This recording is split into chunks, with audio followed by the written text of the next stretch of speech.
Hello बच्चों, मैं आकाश कुमार मिश्रा आप सभी का स्वागत करता हूं अपने YouTube चैनल देव फिजिक्स एकेडमी पर। आज मैं आप सभी लोगों के लिए बहुत ही इंपॉर्टेंट और बहुत ही इंटरेस्टिंग टॉपिक लेकर के आया हूं जिसका नाम है बर्नौलीज प्रिंसिपल और ये class 11th physics mechanical property of fluid का एक हमारा टॉपिक है। तो देखिए, बर्नौलीज प्रिंसिपल हमारी डेली लाइफ में भी कहीं ना कहीं हमको दिख जाता है। हाँ, ये बात अलग है कि हम लोगों को पता नहीं है तो हम लोग उसको आइडेंटिफाई नहीं कर पाते हैं। लेकिन आइए जरा सबसे पहले मैं बर्नौलीज प्रिंसिपल के बारे में आप लोगों को बता दूं। तो बर्नौलीज प्रिंसिपल क्या कहता है? The total mechanical energy of the moving fluid comprising the gravitational potential energy of elevation, the energy associated with the fluid pressure and the kinetic energy of the fluid motion remain constant। ब्ला ब्ला ब्ला ब्ला, बहुत सारी चीजें आई लेकिन समझ में कुछ आया नहीं। ठीक है ना? अब देखिए, मैं आपको इसको आसान भाषा में बताता हूं कि जब कोई भी फ्लूइड फ्लो होता है तो हर एक पॉइंट पर उसकी काइनेटिक एनर्जी, उसकी पोटेंशियल एनर्जी और उसका प्रेशर एनर्जी जो होती है वो हर एक पॉइंट पर कांस्टेंट होती है। कहीं पर काइनेटिक एनर्जी ज्यादा होगी तो पोटेंशियल एनर्जी कम होगी, कहीं पर पोटेंशियल एनर्जी ज्यादा होगी तो काइनेटिक एनर्जी कम होगी। इसका मतलब चेक एंड बैलेंस बना रहता है। ठीक है ना? तो आइए जरा हम लोग बात करते हैं Bernoulli's equation formula relation between pressure, kinetic energy and gravitational potential energy of A fluid in a container. और इसका जो फॉर्मूला होता है जिसको हम लोग रिप्रेजेंट करते हैं वो क्या होता है, जरा ये देखते हैं हम लोग।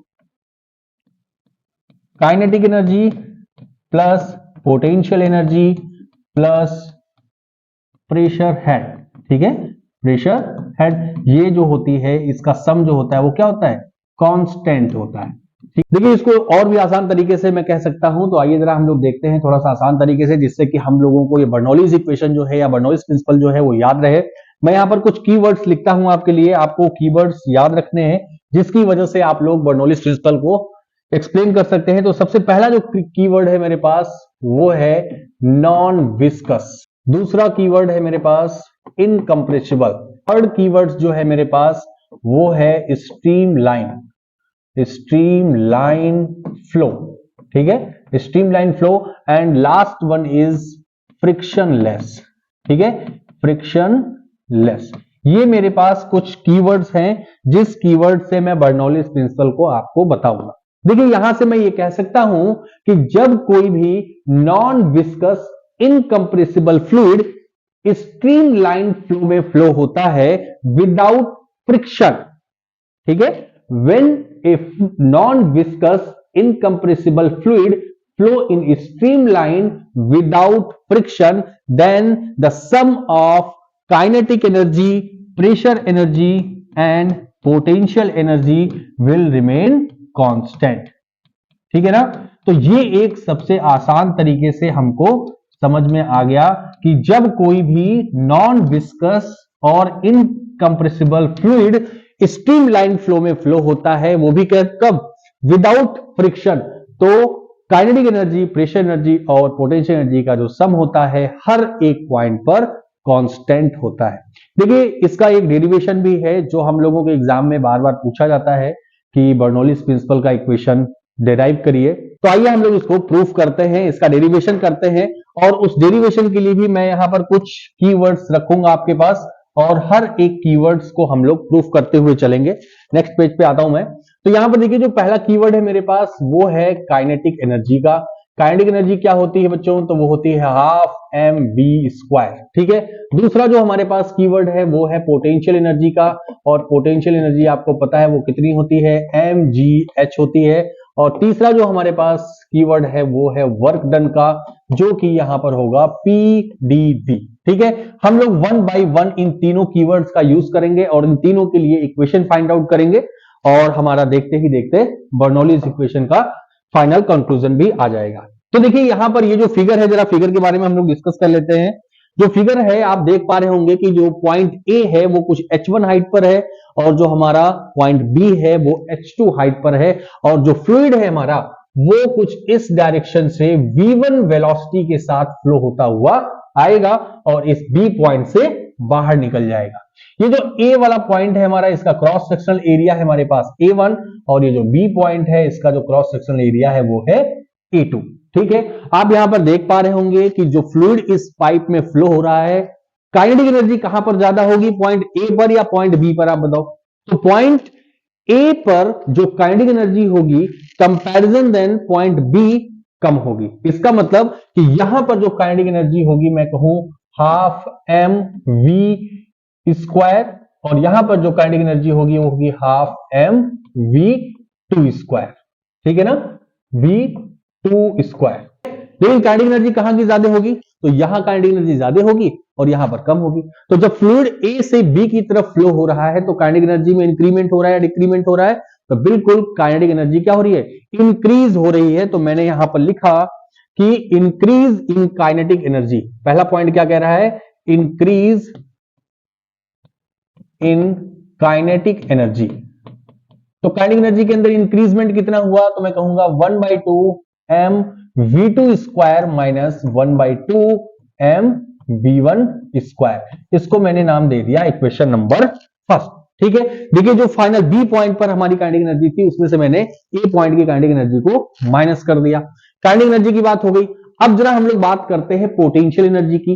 तो आप जरा यहां पर बताओ कि यहां पर जो फ्लूइड हमारा फ्लो हो रहा है उसकी पोटेंशियल एनर्जी ज्यादा होगी या फिर बी पॉइंट पर जो हमारा फ्लूइड है इसकी पोटेंशियल एनर्जी ज्यादा होगी। तो बिल्कुल जिसकी हाइट ज्यादा होगी पोटेंशियल एनर्जी ज्यादा होगी। देखिए यहां पर काइनेटिक एनर्जी क्या थी, कम थी, तो यहां पर पोटेंशियल एनर्जी ज्यादा है। यहां पर काइनेटिक एनर्जी ज्यादा थी तो यहां पर पोटेंशियल एनर्जी कम है। इसका मतलब जब फ्लूइड हमारा ए से बी की तरफ फ्लो हो रहा है तो पोटेंशियल एनर्जी में इंक्रीमेंट हो रहा है या डिक्रीमेंट हो रहा है, बिल्कुल डिक्रीजमेंट हो रहा है। तो नेक्स्ट इक्वेशन जो हमारा बनेगा वो होगा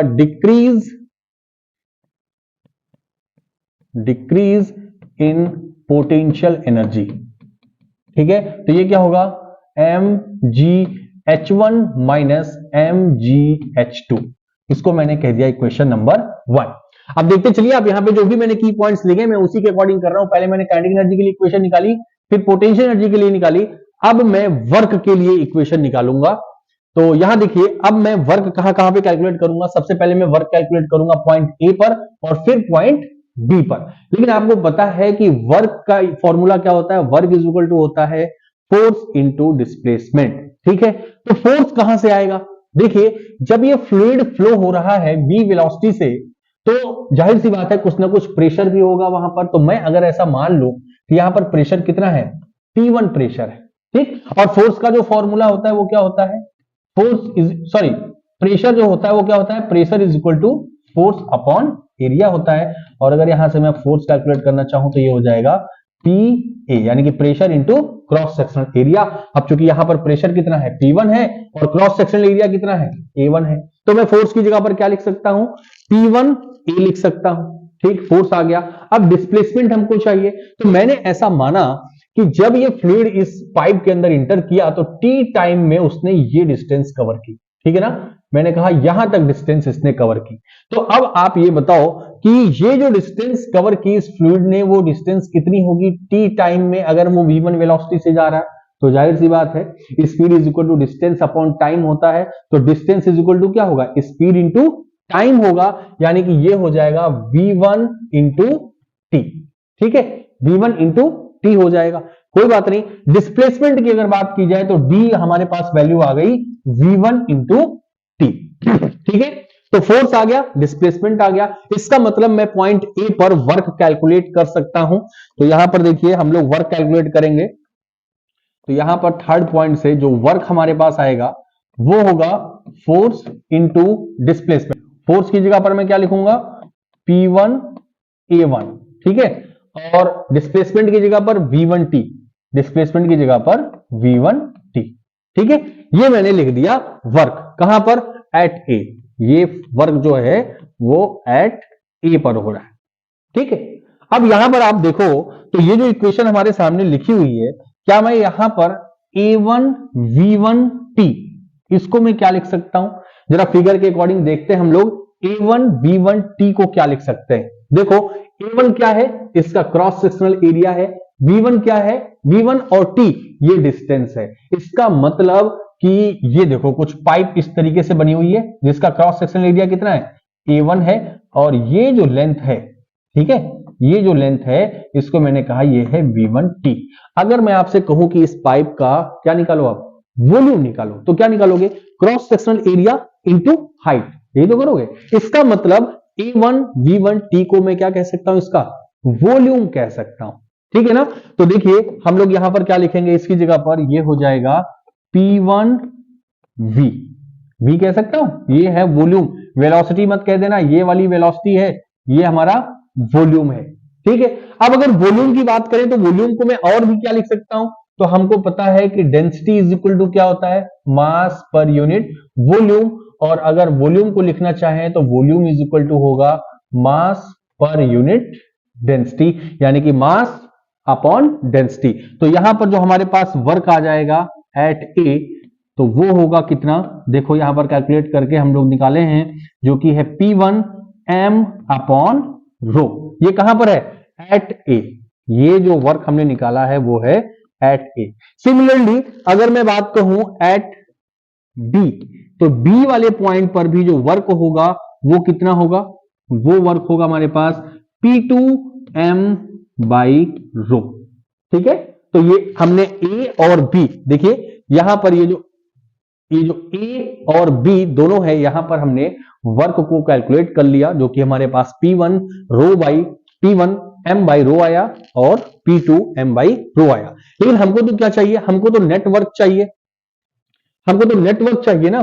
तो ठीक है, यहां पर मैं नेटवर्क कैलकुलेट करता हूं, तो नेटवर्क वो क्या होगा, तो नेटवर्क होगा P1 M by rho minus P2 M by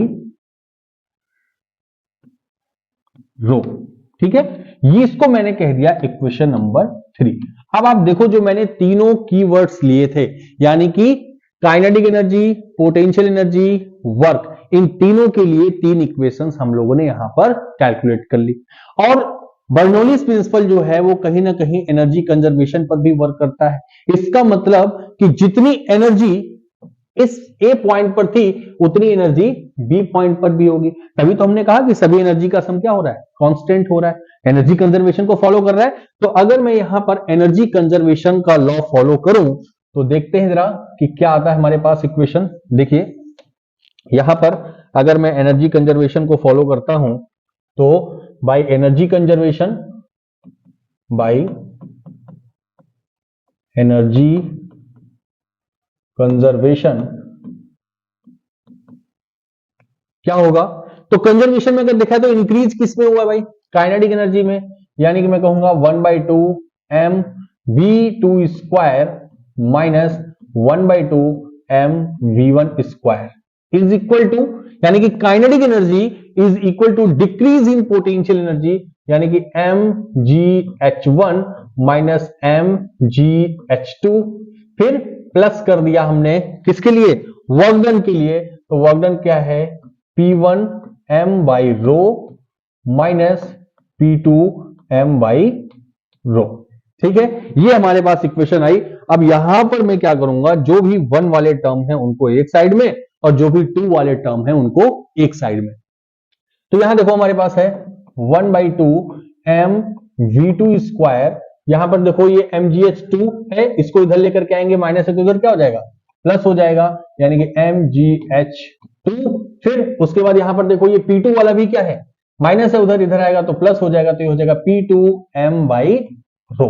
ठीक है, और ये देखो यहां पर ये M1 वाला है तो इसको मैं उस साइड में भेजूंगा तो क्या हो जाएगा, ये हो जाएगा 1/2 m v1 square plus mgh1 plus P1 M by row.